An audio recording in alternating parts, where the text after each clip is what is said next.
지금 TV를 켜신 분들도 있을 겁니다. 어젯밤에 주무셔서 투표 결과 어떻게 됐지 궁금하신 분들도 있을 것 같아서 저희가 전국 지역별 개표 결과를 말씀드려보도록 하겠습니다.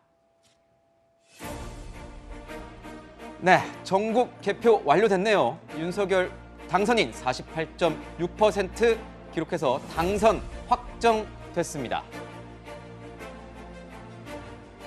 네, 지역별로 보도록 하겠습니다. 서울 윤석열 당선인 50.6% 득표했고요. 이재명 후보 45.7%입니다. 네, 부산은 어떨까요? 58.3%를 기록한 윤석열 후보가 앞섰습니다. 이재명 후보도 선방했네요. 38.2% 기록했습니다.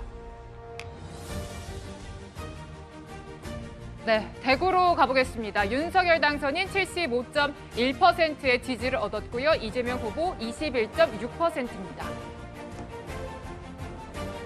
네, 인천입니다. 박빙이었습니다. 이재명 후보가 48.9%로 앞섰습니다. 자, 관심을 많이 모았던 광주로 가보겠습니다. 이재명 후보가 84.8%로 많은 지지를 얻었고요. 윤석열 당선인 12.7%의 득표를 했습니다. 네, 대전입니다. 윤석열 당선인 49.6% 득표를 했고요. 46.4%의 이재명 후보 보고 계십니다. 네, 이어서 울산으로 가보겠습니다. 윤석열 당선인 54.4%, 이재명 후보 40.8%입니다. 표차는 99,187표입니다.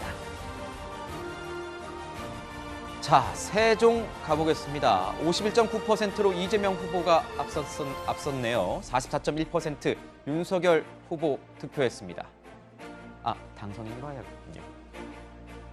네, 경기 보시겠습니다. 이재명 후보가 50.9%의 지지를 얻었습니다. 경기지사를 했던 곳이고요. 윤석열 당선인은 45.6%의 지지를 받았습니다. 네, 강원입니다. 54.2%를 기록한 윤석열 당선인이 앞섰습니다. 41.7% 이재명 후보 득표했습니다. 충북 보시겠습니다. 윤석열 당선인 50.7%, 이재명 후보 45.1%입니다. 네, 충남 가볼까요? 51.1% 윤석열 당선인이고요. 45.0% 이재명 후보입니다. 네, 전북 가보겠습니다. 이재명 후보 83%, 윤석열 당선인 14.4%, 표차는 84만 표 정도 났네요. 네, 전남입니다. 네, 압도적으로 이재명 후보를 밀어줬네요. 86.1% 기록했고요. 윤석열 후보도 10%를 넘으면서 선방한 것 같습니다. 11.4%입니다.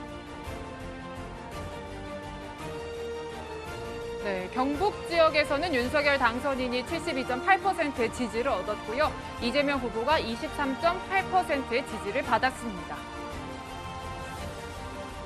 네, 경남 봐야겠죠. 경남에서는 58.2% 득표를 달성한 윤석열 당선인이 앞섰습니다. 37.4%의 이재명 후보도 열심히 했군요.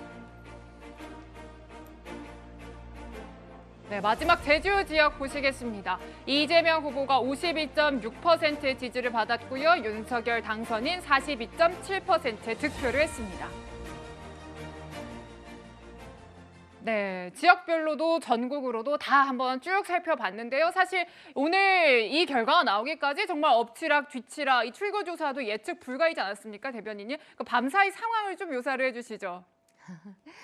저희 이제 모여 있는 분들은 모여 있고 또 아니면 단톡방에서 이 네. 부분 계속 그리고 서로 전화를 주고받거나 하면서 잠을 제대로 이룬 분이 거의 없는 것 같아요. 그러니까 지금 말씀하신 것처럼 저희가 예측했던 결과가 훨씬 이제 표차가 많이 날 거라고 생각하고 좀 낙관하고 있었는데 그런 부분이 출구 조사로 조금 그 부분 예상이 빗나갔고요. 근데 지상파 3사 출구 조사가 있었고 JTBC도 출구 조사가 있었는데 그래서 그 두 개가 같이 나오니까 저 네. 참 당황했거든요. 민주당 네. 인사들은 박수를 치고 네. 환호하는 모습을 제가 분위기가 봤습니다. 다르더라고요. 저는 사실 저 시간에도 또 방송을 하고 있었는데 네. 그 개표 상황실의 분위기를 처음에 그 출구조사 결과가 나왔을 때 개표 상황실의 분위기를 보면 그 이재명 후보가 신승을 하고 윤석열 당선인이 아깝게 패배하나 보다 이런 느낌이었어요. 사실은. 네. 왜냐하면 여기 이렇게 약간 놀래서 이렇게 그러니까요. 박수 조금 치고 있고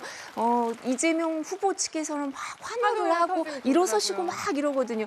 그리고 송영길 대표 진짜 투혼을 불사르면서 너무 좋아하시고 이러고 있었는데 그래서 저희 또 사실 그 7시 반 출구 조사 나오고 나서 또 많은 분이 자리도 조금 비우고 이랬어요. 권영세 본부장 갑자기 나가고 네, 의원들 이게. 갑자기 나가가지고 그리고, 아니 예, 저희 뭐지 이렇게 생각하시는 네. 분들 많았다고 하더라고요. 방송사랑 인터뷰 잡으셨던 지도부들도 인터뷰도 안 하시고 뭐 이렇게 네. 하셨었는데 조금 당황한 면이 있었는데 이제 그런 부분에 있어서 결과가 이제 차이가 많이 나서 그렇지 결과에 대해서는 우리가 승리하리라 이런 마음이 있었던 것 같고요. 그래서 아까 제가 채널A 감사합니다라고 말씀을 드렸던 게 이 두 군데가 있었는데 채널A에서 1% 승리 이렇게 나오니까 맞아요. 우리가 2대 1이다. 그러니까 두 군데에서 이제 그 지상파 3사 하고 채널A에서 우리의 승리를 예측하고 있다. 이렇게 근거를 대면서 이 단톡방이나 많이 걱정하시는 분들한테 위로를 전하기도 했었거든요. 그래서 감사의 마음을 다시 한번 전하는데요. 근데 이런 부분 근데 그만큼 마음을 졸인 만큼요. 제가 누누이 말씀드리지만 국민이 두렵구나. 그러니까 이런 부분에 대해서 협치하라고 명령을 하는 거구나. 그리고 5년 만에 10년이 아니라 저희 항상 한 10년 정도는 여당이 되면 기회를 줬던 것 같아요. 네. 국민들께서 한 번만 하면 대통령 임기가 5년만 하면 이게 제대로 그 뜻을 펼쳐볼 기회가 없다. 한 번 더 해봐라. 그래서 사실 민주정부가 되고 나선 10년 주기설이라고 교체가 됐었는데요. 이번에 5년 만에 바뀌면서는 그래 여러 가지 어려움이 있고 위기가 있었으니까 5년 만에 바꾸지만 그렇지만 이 부분에 있어서 마음대로 하거나 이렇게 그러는 건 아니다.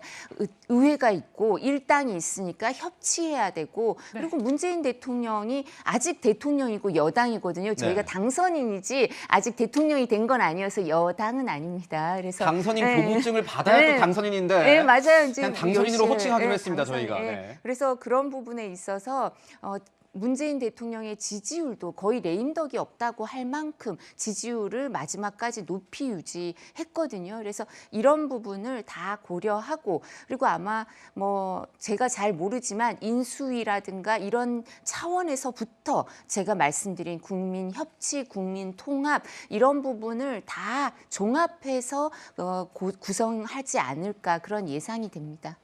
네, 뭐 이렇게 예측 조사에 대해서 칭찬의 말씀 감사합니다. 하지만 뭐 저희는 특정 진영을 위해서 예. 조사를 한 건 아니고 아니, 저희가 조사를 잘하니까 그런 저희가 결과가 나왔고 위로가 그렇죠. 됐다는 말씀을 그렇죠. 결과 조사 잘 나왔고 앞으로도 뭐 저는 선거 방송 채널에 너무 잘할 것 같습니다. 어떻게 예측 조사가 이렇게 잘 맞았을까요? 너스레 한번 떨었고요. 자, 이민찬 기자한테 좀 여쭤보고 싶은 게 있었어요. 이 골든 크로스가 이어진 시점이 있었습니다. 자, 피말리는 접점 계속 이어지다가 처음에는 이재명 후보 계속 개표에서 이겨나가고 있었는데 어느 순간부터 골든 크로스가 됐고 그러면서 약간 캠프 분위기가 살아난 그런 측면도 있다고 전해 들었는데요. 그 당시 상황 좀 어땠습니까? 맞습니다. 관내 사전 투표가 먼저 개표가 되고 네. 그 이후에 본 투표가 개표가 되면서 이 투표가 역전이 됐죠. 그 당시에 이제 선대위 내부 개표 상황실에선 환호가 터지기도 했는데요. 뭐 한 선대위 관계자는 롤러코스터를 탔다, 이 천국과 지옥을 오갔다 이런 평가를 했습니다. 네. 이 또 다른 선대위 관계자는 오히려 이런 결과가 후보에겐 약이 된 것 같다 이런 평가도 했습니다. 네. 뭐 다들 기억하시겠지만 이 선거 직전까지 모든 여론조사에서 윤석열 후보가 크게 앞선 걸로 조사가 됐습니다. 네. 그러다 보니까 선대위 내부에서도 들떠있는 분위기가 많았고 네. 뭐 농공행상이 이루어진다 이런 얘기까지 나왔습니다. 자리 다툼까지 벌써 맞습니다. 있다. 그런데 선거 결과가 초접전으로 나오면서 오히려 윤석열 후보가 분위기를 다잡고 주도권을 갖고 선대위를 인사들을 추린 네. 이후에 인수위까지 좀 더 확실히 그립을 잡고 갈 수 있지 않겠느냐 이런 예측도 일각에서 나오고 있습니다. 그렇군요. 네, 그렇군요. 사실 정말 이게 마지막까지 진땀을 쥐고 지켜봤던 이유가 워낙에 초박빙이라 가지고 표차가요. 계속해서 이게 예상할 수 없었기 때문에 그런 면이 있었지 않습니까, 구자영 차장? 네. 사실 이게 지금 0.8%포인트 차라고 하면은 저희가 역대 대선에서 뭐 최소 표차 이렇게 봐도 되는 겁니까? 그렇습니다. 지금까지 이 대통령 선거에서 가장 근소한 표차가 1997년 대선 때였는데요. 당시에 39만 표였거든요. 네. 그런데 이번에는 그것보다도 적은 뭐 한 26만 표 정도 네. 표차가 났기 때문에 가장 이 박빙 승부였다 이렇게 볼 수가 있을 것 같습니다. 네. 더더군다나 개표 초반만 하더라도 이제 이재명 후보가 앞서는 것으로 한동안 나왔기 때문에 이것이 출구조사가 혹시 실제 개표 결과와 다른 거 아니냐 이제 이런 의구심이 싹트기도 했는데 이제 자정일 넘기면서 이 개표율이 50%를 넘기면서 윤석열 후보가 앞서 나가기 시작했고 그것이 끝까지 한 번도 뒤집히지 않았기 때문에 결국 출구조사와 개표 결과가 좀 일치하는 결과가 나왔습니다. 더더군다나 이제 방송 3사 출구조사와 달리 채널A는 이제 AI 기법을 활용해서 그 예측 조사를 했는데 이 새로운 예측 조사 기법이 실제 개표 결과와 상당히 근사한 이 결과로 나왔기 때문에 앞으로 어떤 선거 그 예측 조사를 할 때도 이 채널A 방식이 상당히 좀 그 적용이 되지 않을까 하는 예상을 해봅니다. 근데 그렇군요. 투표 결과가 이렇게 거의 맞붙었지 않습니까? 이렇게 얘기가 나오니까 민주당 측에서 이제 지지자들 측에서 이런 얘기도 나오더라고요. 며칠만 만약에 대선이 늦었다면 이 추세상으로는 혹시 역전했을지도 모른다. 이런 얘기 있었는데 혹시 어떻게 평가하세요? 그런 얘기 있었습니다. 일단 왜냐하면 저희가 막판에 분명히 이재명 후보가 상승세가 있었고 안철수 후보의 좀 단일화가 역풍으로 보여지는 면들이 있었던 거 분명하고요. 그리고 네. 이대녀들, 그러니까 2030 여성들이 좀 결집해서 오는 부분들이 보였기 때문에 이게 막바지에 이재명 후보의 상승세가 보인다. 그런데 그게 얼만큼 좁혀질 것이냐 이제 이 부분이 항상 문제였습니다. 그래서 내부에서는 하루만 더 있었어도 어떻겠느냐 이런 아쉬운 목소리가 사실 나오는데 지금 와서 그게 무슨 소용이 있겠습니까? 죄송합니다.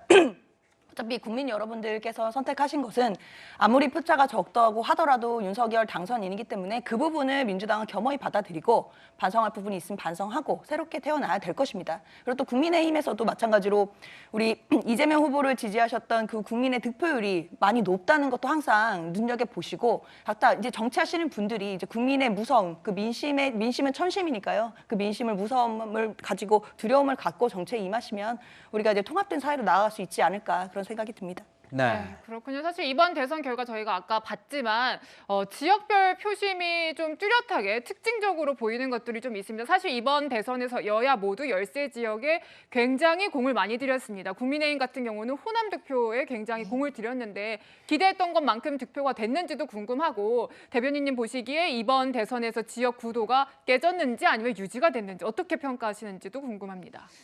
지역 구도와 관련해서 그 국민의힘은 계속해서 호남 그 서진 정책이라고 저희가 표현을 하는데요. 호남 유권자들의 그 호남 주민들의 마음을 얻기 위해서 계속 노력하고 있는 중입니다. 그리고 저희가 계속 반복적으로 드리는 말씀이 네. 이 결과가 어떻게 나오든 앞으로 계속해서 진정성을 갖고 다가가기 위해서 노력하는 모습 보일 거다. 그게 국민들한테도 도움이 되고 그리고 국민의힘이라는 정당에게도 도움이 될 거다. 이런 말씀을 드렸는데요.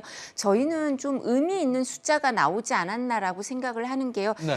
과거에 두 자릿수를 호남 지역에서 그 국민의힘 계열 정당의 당선인 대통령이 득표율을 얻은 적이 거의 없었거든요. 전신들에서도 거의 찾아볼 수가 없었죠. 박근혜 전 대통령께서 그렇게 얻었는데 그때도 두 자릿수를 겨우 넘겼습니다. 근데 이번에 뭐 전북, 전남, 광주 다 포함해야 되겠지만 아마 전북 지역은 14%가 넘은 걸로 보입니다. 그리고 뭐 11%, 10 몇 프로 이렇기 때문에 이제 두 자릿수가 넘어서서 한 12% 정도는 가지 않았나 통계를 내면 그렇게 될 것 같아서요. 좀 의미가 있다. 한 걸음 한 걸음 나아가는 거지 뭐 첫 술에 배부를 수가 있겠습니까? 앞으로도 계속 노력하는 모습 보일 거란 말씀을 또 다시 한번 드리고요. 그리고 선거 과정에서 호남 지역 공략했던 부분 아마 우리 윤석열 당선인의 제가 스타일을 조금은 알 텐데 더욱더 어느 지역보다 꼭 지켜주려고 노력하실 분이거든요. 네. 그래서 이 부분 관심 가지고 챙기실 거고요.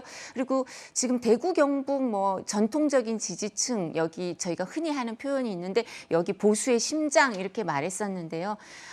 윤석열 당선인이 선거 마지막 날 이렇게 선거 유세를 할 수 있는 선거 운동을 할 수 있는 마지막 날 선거 전날도 서문시장에 가서 유세를 하고 왔었는데 네. 그때 보면 서문시장 저희 사진을 찍은 게 있는데 이렇게 군중이 끝이 안 보일 정도로 많이 모였었거든요. 그만큼 또 뜨거운 지지가 있었는데 여기에서 이재명 후보도 한 20% 넘게 득표율이 있었습니다. 근데 그 전에 문재인 대통령께서도 대구 경북 지역에서 21% 득표율을 얻으셨어요. 그래서 네. 비슷한 수준을 유지하고 있는데 지역 구도를 완화하기 위해서 지역주의를 타파하기 위해서 계속해서 노력할 거고요.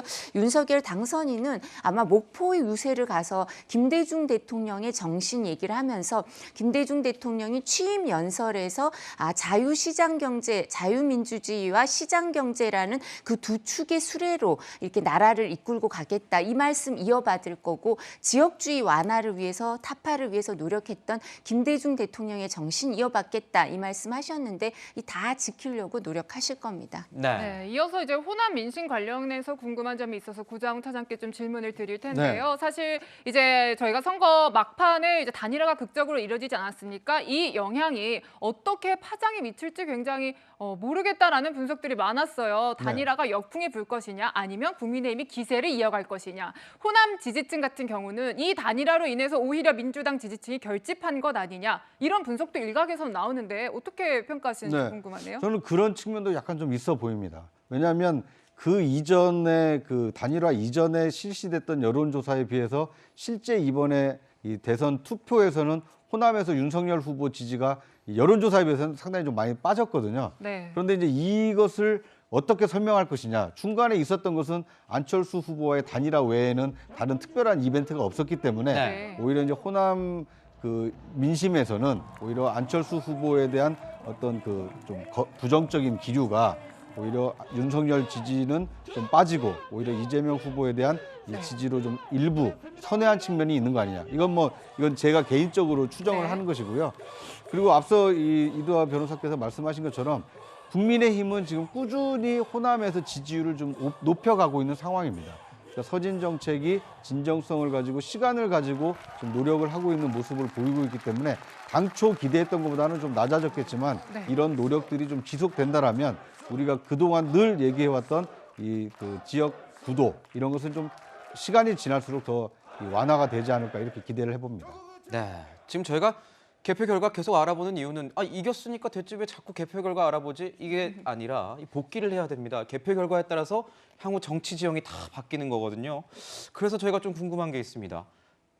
대변인님. 이제까지 정권 교체 여론이 50%가 계속 넘었습니다. 근데 이번에 48.7%죠. 담아내지 못한 이유 뭐라고 생각하시는지 좀 궁금해요.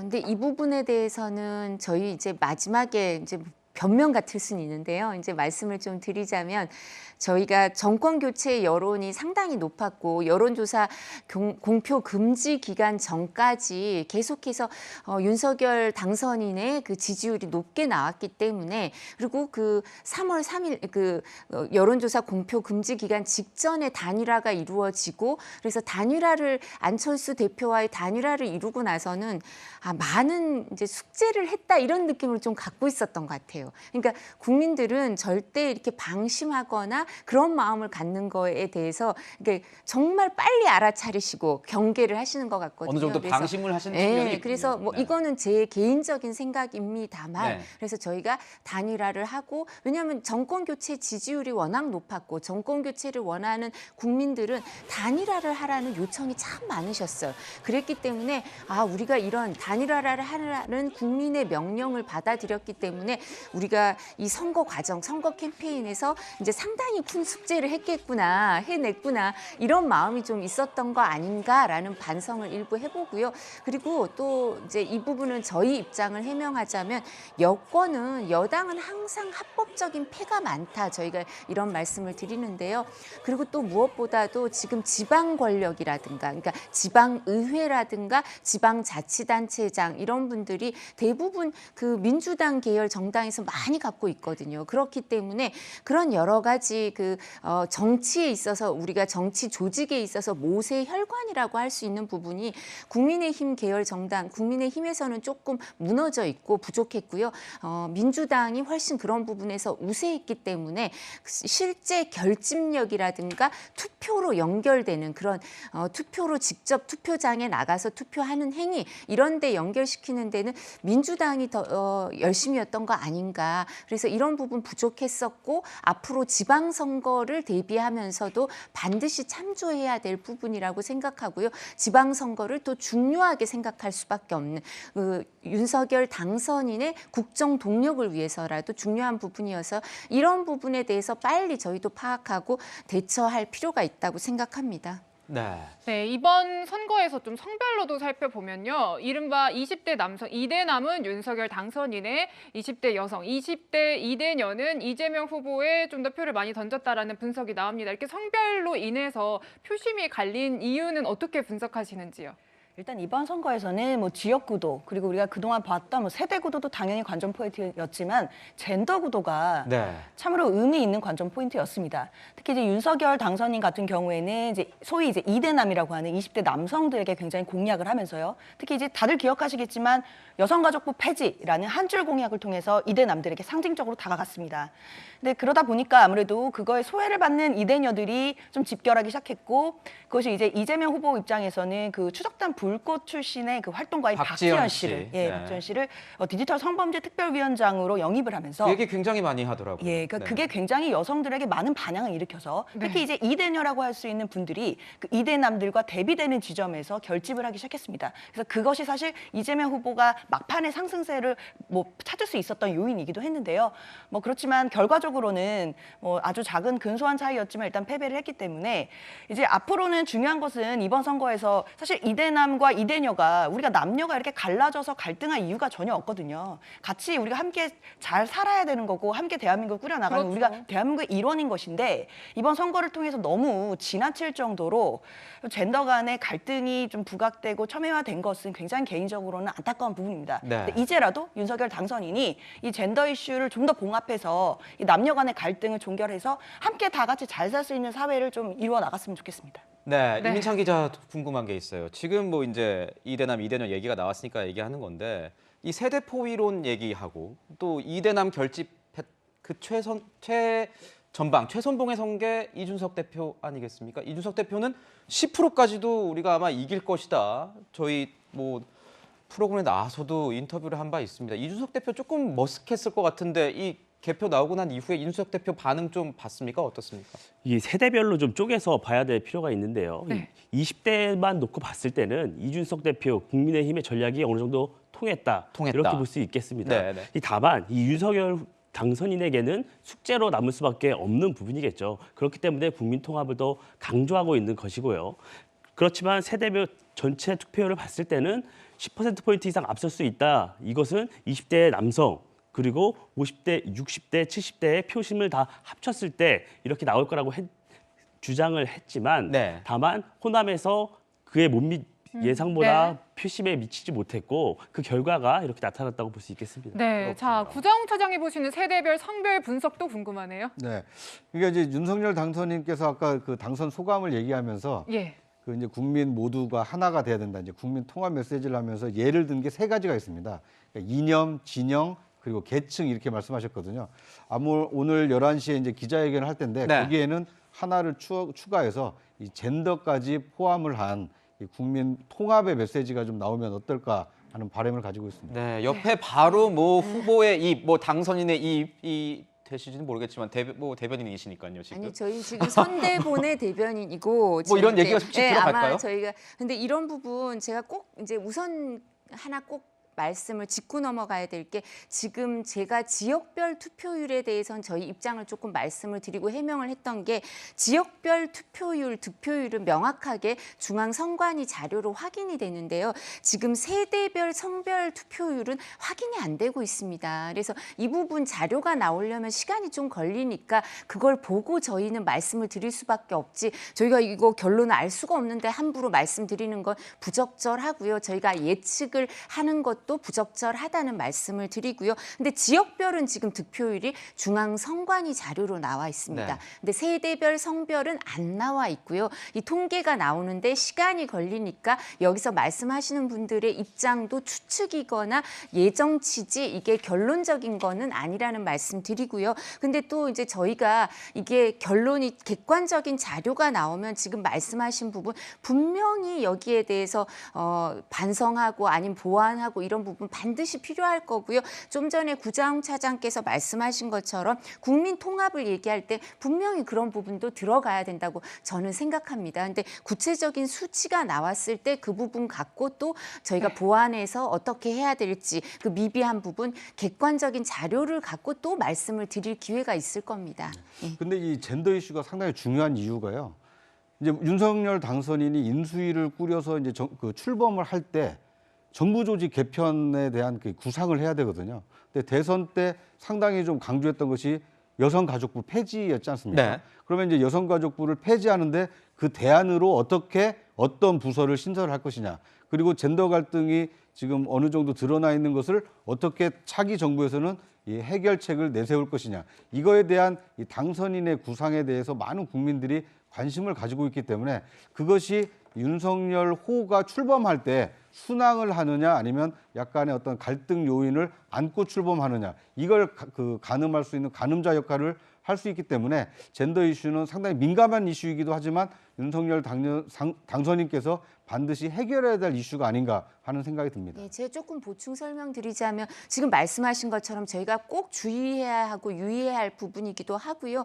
그리고 이 부분은 이제 객관적인 수치가 나오면 좀 더 보완하겠다고 말씀을 드렸지만 기본적으로요. 여성가족부는 한 1조 좀 넘는 예산을 갖고 있습니다. 근데 우리가 성인지 예산은 한 해에 한 30조가 되고요. 저출산 예산도 한 해에 한 수십조를 씁니다. 우리가 십수년 동안 저출산 예산을 250조에서 300조 정도 썼거든요. 그런데 이 부분에 있어서 여성가족부 폐지 문제는 여성가족부가 1조 남짓의 예산으로 성인지 예산 30조 그리고 저출산 예산 수십조 이런 걸 다 포괄하는 컨트롤 타워의 기능을 할 수 없기 때문에 한계에 부딪혔다 이런 말씀을 드릴 수가 있을 거고요. 그뿐만 아니라 여성가족부는 그 위력에 의한 성범죄가 있었을 때 민주당 자치단체장들 그 세 분에 대해서 그 태도가 적절치 못했기 때문에 국민들 여론조사를 했을 때도 여성을 포함해서도 이 부분에 대해서 여성가족부 폐지에 대한 찬성 여론이 많았었고요.